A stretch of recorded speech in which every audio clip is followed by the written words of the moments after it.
So Agile Consulting, that is a very nebulous term that people often have difficulty articulating what the heck that thing is.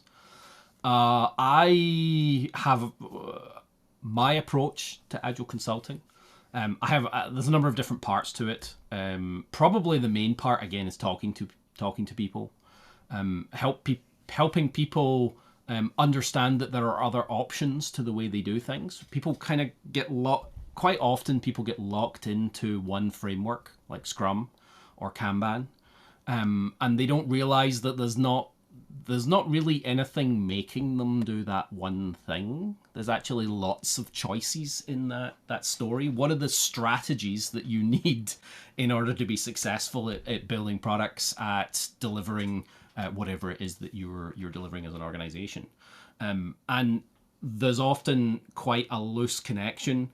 People focus on delivery and they forget about the business as well, right? So a lot of Agile consulting is helping them understand that this is not a tool for delivering stuff. Agile's just an idea that is a different way of working for your whole organization, and how they can start bringing in some of those ideas into their organization.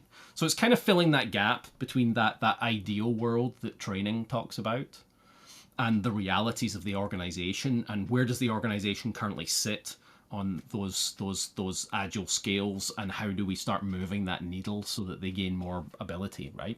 They get more faster at being able to deliver stuff, tighter feedback loops, talking to their customers more, delivering more value, and ultimately making more revenue, right? That's the ultimate goal of most companies, is to maximize the revenue for the effort that they put in.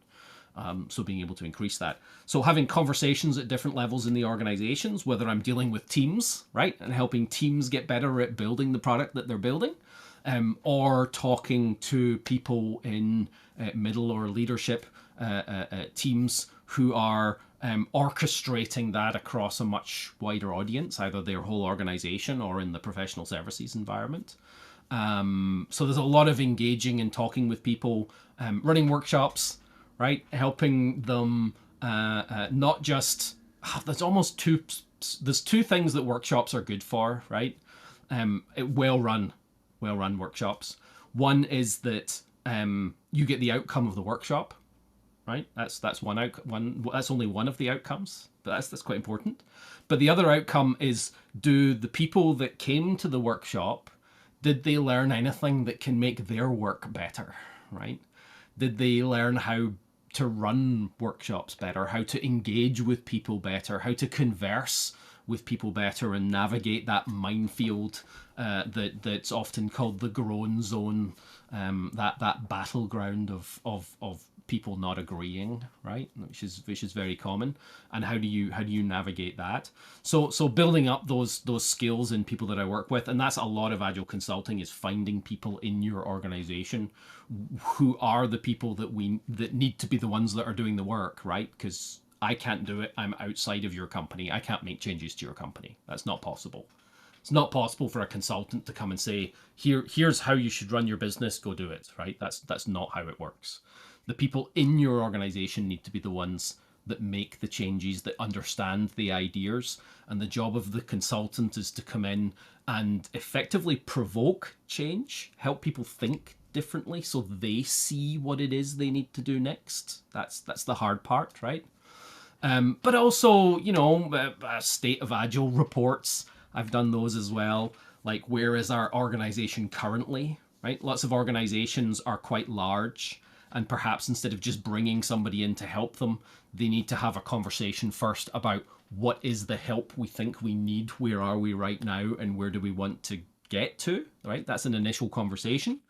So I've done reports for organizations where I come in and I interview people at all levels in the organization, create a report that talks about the current state of agility within your organization. What are the opportunities for improvement? What are the top three things that are I see, at least I see as the biggest problem? And then it's up to the organization to have a conversation about whether they need more help or they think they can do all of that themselves, right? And quite often, they do come back, but it can take a longer period of time, right? Because they go try things, they're trying to build momentum inside the organization, and then a year later they come back around and say, can you come and help us with additional stuff or provide some training in a particular context, right? And telling those stories inside the organization. So I think that's what I would quantify as agile consulting. You need lots of tools in your toolbox. I try and have as many tools as I can. I'm always learning and figuring out new tools and new ways of doing things. And then bringing that to the customer engagement, knowledge, experience, methods, theory, right? As well as tools and capability. What is it what information is your organization missing that I can provide you to help you move forward? Thanks for watching the video. If you enjoyed it, please like, follow, and subscribe. I always reply to comments, and if you want to have a chat about this or anything else Agile, Scrum, or DevOps, then please book a coffee with me through Naked Agility.